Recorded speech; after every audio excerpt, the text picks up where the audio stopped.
سب سے پہلا گھر جو لوگوں کی عبادت کرنے کے لیے مقرر کیا گیا تھا وہی ہے جو مکے میں ہے، بابرکت اور جہان والوں کے لیے موجب ہدایت۔ اس میں کھلی ہوئی نشانیاں ہیں، جن میں سے ایک ابراہیم کے کھڑے ہونے کی جگہ ہے۔ جو شخص اس مبارک گھر میں داخل ہوا اس نے امن پا لیا، اور لوگوں پر اللہ کا حق یعنی فرض ہے کہ جو اس گھر تک جانے کا مقدور رکھے وہ اس کا حج کرے، اور جو اس حکم کی تعمیل نہ کرے گا تو اللہ بھی اہل عالم سے بے نیاز ہے۔ اور جب ہم نے خانہ کعبہ کو لوگوں کے لیے جمع ہونے اور امن پانے کی جگہ مقرر کیا اور حکم دیا کہ جس مقام پر ابراہیم کھڑے ہوتے تھے اس کو نماز کی جگہ بنا لو، اور ابراہیم اور اسماعیل کو حکم بھیجا کہ طواف کرنے والوں اور اعتکاف کرنے والوں اور رکوع کرنے والوں اور سجدہ کرنے والوں کے لیے میرے گھر کو پاک صاف رکھا کرو۔ بے شک کوہ صفا اور مروہ اللہ کی نشانیوں میں سے ہیں، تو جو شخص خانہ کعبہ کا حج یا عمرہ کرے اس پر کچھ گناہ نہیں کہ دونوں کے درمیان چکر لگائے، بلکہ یہ ایک نیک کام ہے، اور جو کوئی نیک کام کرے تو اللہ قدردان ہے، دانا ہے۔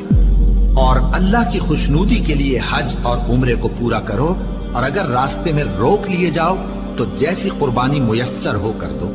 اور جب تک قربانی اپنے مقام پر نہ پہنچ جائے سر نہ منڈاؤ۔ اور اگر کوئی تم میں بیمار ہو یا اس کے سر میں کسی طرح کی تکلیف ہو تو اگر وہ سر منڈا لے تو اس کے بدلے روزے رکھے یا صدقہ دے یا قربانی کرے۔ پھر جب تکلیف دور ہو کر تم مطمئن ہو جاؤ تو جو تم میں حج کے وقت تک عمرے سے فائدہ اٹھانا چاہے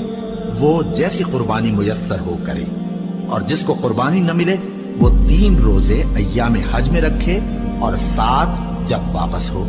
یہ پورے 10 ہوئے۔ یہ حکم اس شخص کے لیے ہے جس کے اہل و عیال مکے میں نہ رہتے ہوں، اور اللہ سے ڈرتے رہو اور جان رکھو کہ اللہ سخت عذاب دینے والا ہے۔ حج کے مہینے معین ہیں جو معلوم ہیں، تو جو شخص ان مہینوں میں حج کی نیت کر لے تو حج کے دنوں میں نہ عورتوں سے اختلاط کرے، نہ کوئی برا کام کرے اور نہ کسی سے جھگڑے، اور جو نیک کام تم کرو گے وہ اللہ کو معلوم ہو جائے گا۔ اور زاد راہ یعنی رستے کا خرچ ساتھ لے جاؤ، کیونکہ بہترین زاد راہ پرہیزگاری ہے۔ اور اے اہل عقل مجھی سے ڈرتے رہو، اس کا تمہیں کچھ گناہ نہیں کہ حج کے دنوں میں بذریعہ تجارت اپنے پروردگار سے روزی طلب کرو، اور جب عرفات سے واپس ہونے لگو تو مشعر حرام یعنی مزدلفہ میں اللہ کا ذکر کرو، اور اس طرح ذکر کرو جس طرح اس نے تم کو سکھایا، اور اس سے پیشتر تم لوگ ان طریقوں سے محض ناواقف تھے۔ پھر جہاں سے اور لوگ واپس ہوں وہیں سے تم بھی واپس ہو، اور اللہ سے بخشش مانگو، بے شک اللہ بخشنے والا ہے، رحمت کرنے والا ہے۔ پھر جب حج کے تمام ارکان پورے کر چکو تو مینا میں اللہ کو یاد کرو جس طرح اپنے باپ دادا کو یاد کیا کرتے تھے، بلکہ اس سے بھی زیادہ۔